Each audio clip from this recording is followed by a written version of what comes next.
In 1971, the United States made a secret decision on a weekend at Camp David. By Monday morning, the entire world had changed.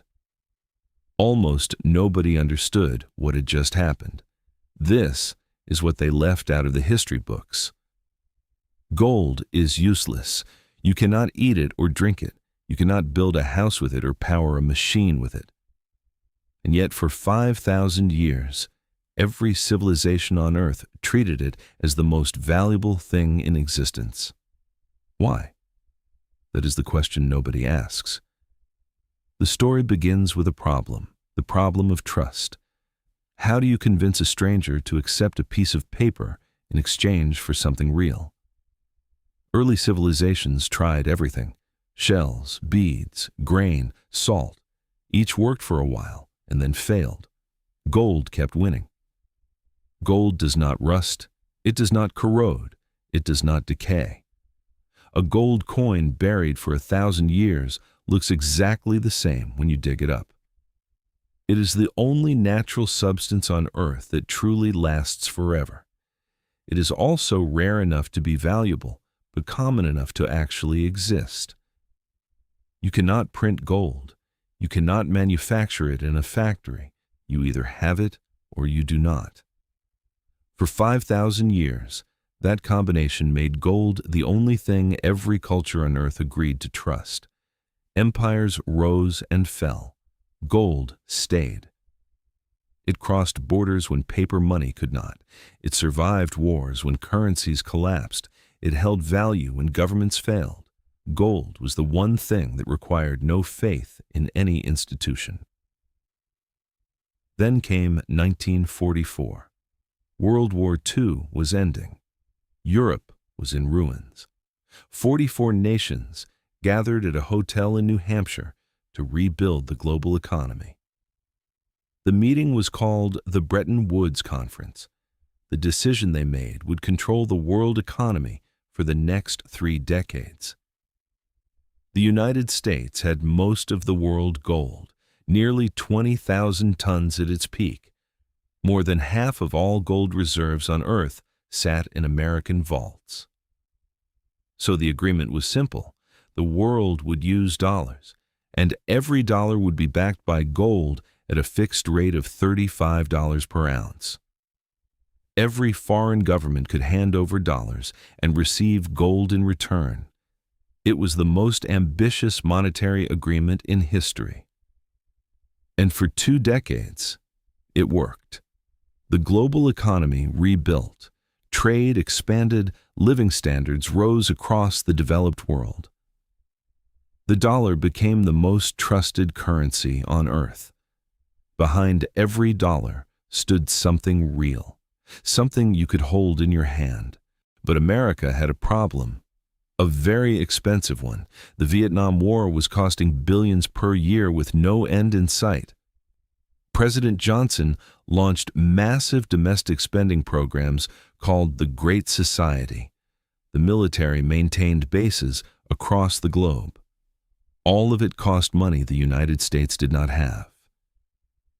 The United States was printing more dollars than it had gold to back them up. The promise of $35 per ounce was becoming impossible to keep. Foreign governments began to notice. In 1965, President de Gaulle of France sent a warship to New York Harbor loaded with dollars and demanded gold in return. The United States paid, but the message was clear. Other countries began doing the same. The gold was flowing out of American vaults at an alarming rate. By 1971, U.S. gold reserves had fallen from nearly 20,000 tons to just 8,584 tons. The math was simple and terrifying. Far more dollars existed in the world than gold in Fort Knox. If every country cashed in at once, America could not pay. Something had to give. The situation was about to get worse. Britain had quietly informed the United States that it intended to convert $3 billion into gold. That was the final warning.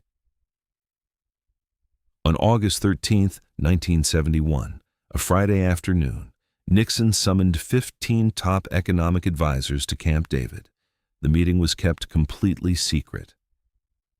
No foreign governments were informed. No allies were consulted.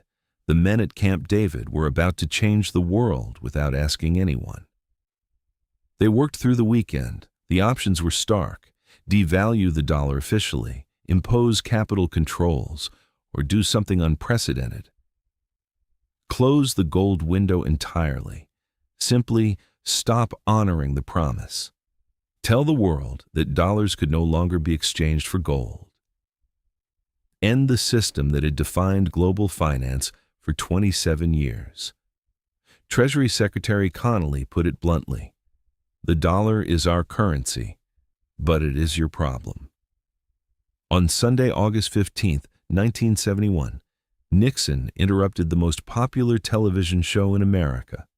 He announced a new economic policy: wage and price controls to fight inflation, a 10% surcharge on imports, and one quiet sentence that most viewers barely registered. He directed the Treasury to suspend temporarily the convertibility of the dollar into gold. The word temporarily was doing enormous work that night. The suspension was never lifted. The temporary became permanent. The world woke up Monday to a completely different financial reality. The reaction abroad was immediate and furious. European finance ministers called it a declaration of economic war. Japanese markets had to be suspended. The West German finance minister said he felt handed a loaded pistol.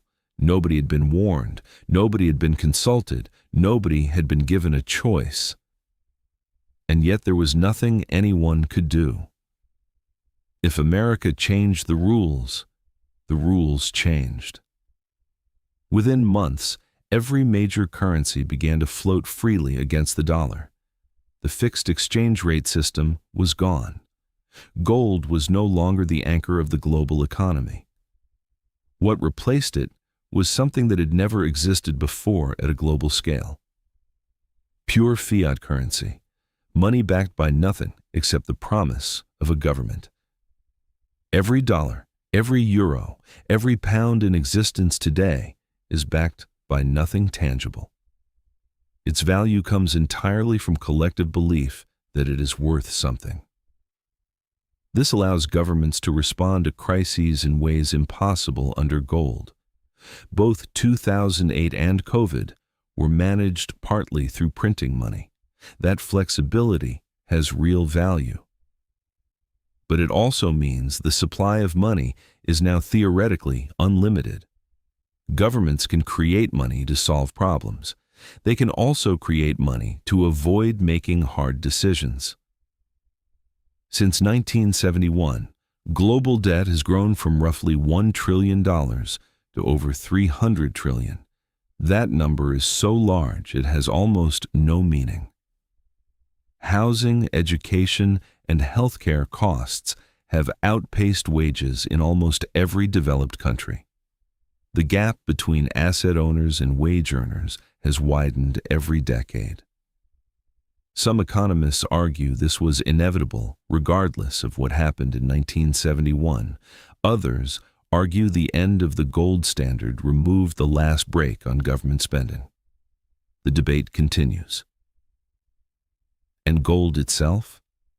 In 1971, gold was worth $35 per ounce. Today, it trades at over $3,000 per ounce. The metal did not change. The dollar changed. And the gap between those two numbers tells you everything about what happened to money since that Sunday night. Central banks still hold thousands of tons of gold in their vaults. China has been quietly accumulating reserves for years. Russia converted significant dollar holdings to gold before 2022. Countries that distrust the dollar-dominated system are returning to gold. Not because it is useful, because it cannot be printed, frozen, or controlled by a foreign government. 5,000 years of human history pointing at the same conclusion. The thing that lasts forever keeps winning. On August 15, 1971, most Americans went to bed thinking about inflation and import taxes. Very few understood that the financial foundation of the entire world had just quietly ended. The promise made in 1944 that every dollar represented something real was gone, without a vote, without a debate, on a Sunday night, in the middle of a television show. That is what they left out of the history books. Every story we tell was forgotten for a reason. Do not let them disappear again. Like, subscribe, and stay with us.